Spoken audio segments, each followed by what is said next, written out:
Seterusnya kita ke Bumi Kenyalang. Antara fokus hari ini, persidangan Konsortium Akademik Asia Pasifik untuk Kesihatan Awam membuka jalan kepada Sarawak menjadi hub global pendidikan dan pembelajaran. Perinciannya kita langsung sama Buma Win. Silakan Buma. Baik Sahi, terima kasih.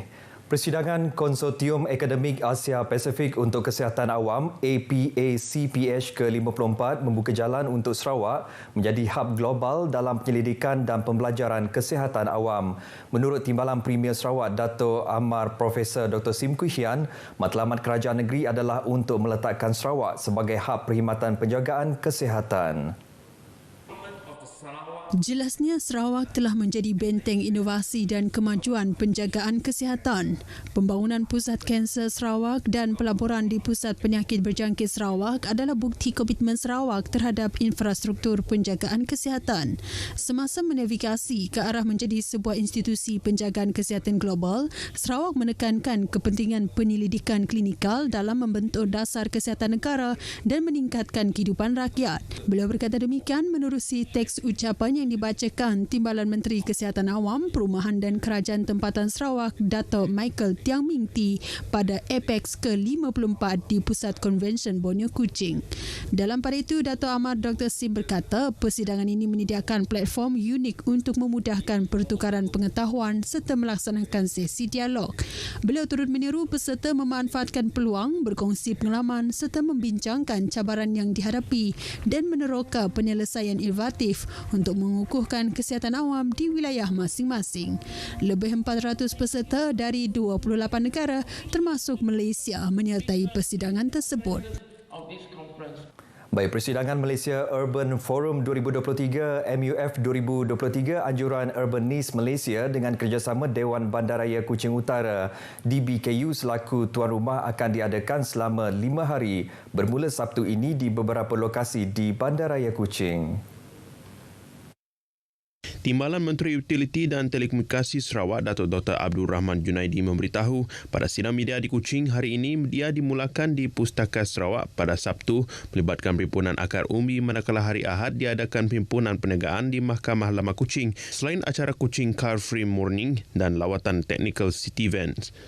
Tambahnya, Isnin sehingga Rabu pula, persidangan forum akan bermula di Hikmah Exchange Event Center dan fokus utama persidangan tersebut adalah sesi dialog Premier Sarawak Dato' Patinggi Tan Sri Abang Johari Tunopeng bersama ahli panel Menteri Pembangunan Kerajaan Tempatan Ngah Korming, Profesor Emeritus Tan Sri Zakri Abdul Hamid dan Mr. Niloy Banerjee daripada United Nations Development Program, Wakil Penduduk Malaysia, Singapura dan Brunei Darussalam selaku moderator. Jelasnya MUF 2023 kali ini akan direkodkan sebagai acara persidangan pembangunan mampan terbesar di Malaysia melibatkan lebih daripada 300 penceramah dan ahli panel daripada lebih dari 106 sesi forum dan acara terbuka. Setakat ini katanya lebih 2,000 orang telah mendaftar menyertai MUF 2023.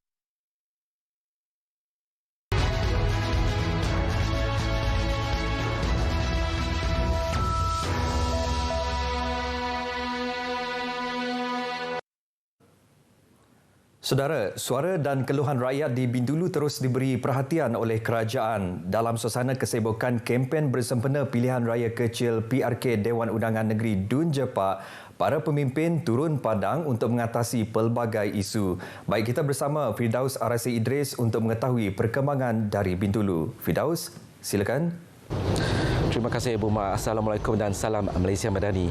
PRK Dun Jepak bakal jadi penentu aras sokongan rakyat kepada kepimpinan Gabungan Parti Sarawak GPS. Timbalan Perdana Menteri Datuk Seri Fadilah Yusof menegaskan beliau mahu melihat peratusan keluar mengundi tinggi dan berharap penduduk di Jepak tidak memandang ringan PRK berlangsung Sabtu ini. Jelasnya hanya dengan peratusan mengundi yang tinggi dapat menunjukkan sokongan padu rakyat terhadap kepimpinan Premier Sarawak Datuk Patinggi Tan Sri Abang Johari Tun Openg. Ujarnya dasar dan strategi pembangunan yang dibawa GPS di bawah kepimpinan Premier Sarawak sebaiknya menjadi ukuran penduduk kerana ternyata ia membawa kejayaan jauh ke hadapan dan menjadi tarikan kepada para pelabur. Jelasnya ini turut dibuktikan menerusi perjumpaan tempoh hari beliau bersama para pelabur dari Timur Tengah yang membawa pelaburan berjumlah $20 bilion Amerika dan sebahagiannya berminat untuk melabur di Sarawak. Selain itu, jelas beliau tenaga boleh diperbaharui daripada hidro dan solar merupakan antara magnet kepada pelabur teknologi tinggi yang mahu bertapak di Sarawak. Datuk Seri Fadilah Yusof berkata demikian ketika menghadiri program Mesra bersama pemimpin yang merangkumi 4 buah kampung iaitu Kampung Baru, Baru Laut, Baru Tengah dan Kampung Kemunting di Dewan Serbaguna Kampung Kemunting di Bintulu. Beliau kemudian mengadakan program santai bersama belia di Rumah Bajing, Ulu Segan.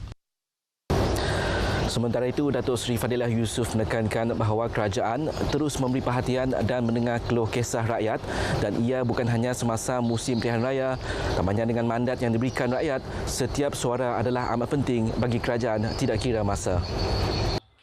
Oleh itu, beliau memberi keyakinan bahawa barisan kepimpinan di Sarawak maupun persekutuan akan sentiasa menjenguk penduduk di kawasan bandar serta luar bandar walaupun selepas berakhirnya pilihan raya termasuk PRK Dun Jepak. Beliau yang juga naib Presiden Kanan PBB berkata demikian kepada pemberita selepas program santai bersama belia di Rumah Bajing, Ulu Segan, Bintulu.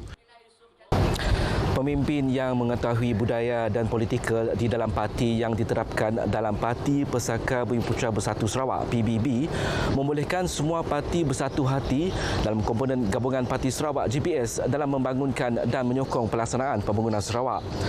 Setiausaha Agong GPS Datuk Seri Alexander Nantalinggi berkata di Sarawak tidak banyak pertelingkahan antara parti-parti yang lain dalam masa berkempen di PRK Dun Jepak.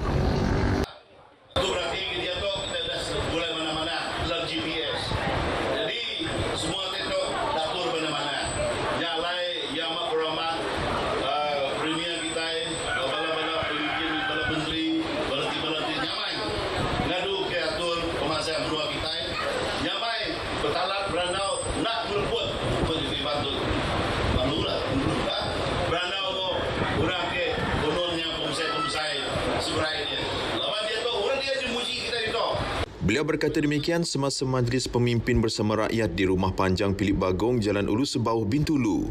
Dalam pada itu, beliau juga mengingatkan tuai rumah dan ketua masyarakat agar memainkan peranan dan untuk memaklumkan permasalahan penduduk kampung kepada wakil rakyat atau jabatan kerajaan supaya pelaksanaan program dan projek pembangunan berjalan lancar di Sarawak.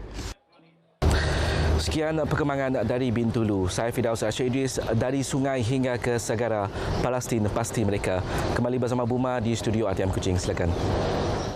Terima kasih Daus atas laporan itu di Bintulu. Baik, kita ke berita seterusnya.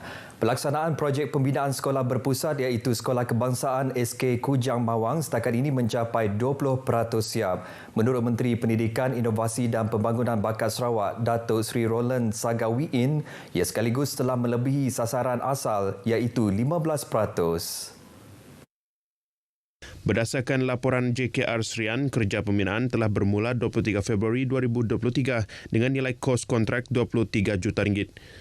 Tempoh pelaksanaan projek tersebut selama 24 bulan bermula 9 Mac 2023 hingga 8 Mac 2025. Beliau berkata demikian semasa lawatan kerja ke tapak SK Kujang Mawang baru-baru ini. Menjelas lanjut, Datuk Seri Roland memberitahu projek itu adalah untuk menggantikan panggungan sekolah daif dengan sekolah kurang murid SKM bagi menjimatkan kos pengoperasian dan penyelenggaraan sekolah termasuk menyediakan kemudahan prasarana moden dan lengkap. Selain itu katanya ia juga dirancang menempatkan pelajar-pelajar dari kalangan SKM di daerah terbedu yang merangkumi jarak antara 18 km.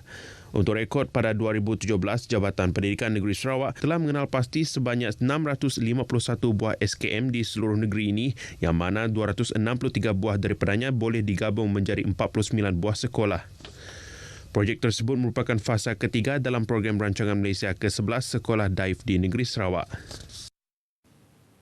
Saudara, perkongsian itu tadi mengakhiri berita dari Sarawak. Dari sungai hingga ke segara, Palestin pasti merdeka. Baik, kita kembali bersama Sahih di Angkasa Puri untuk berita seterusnya.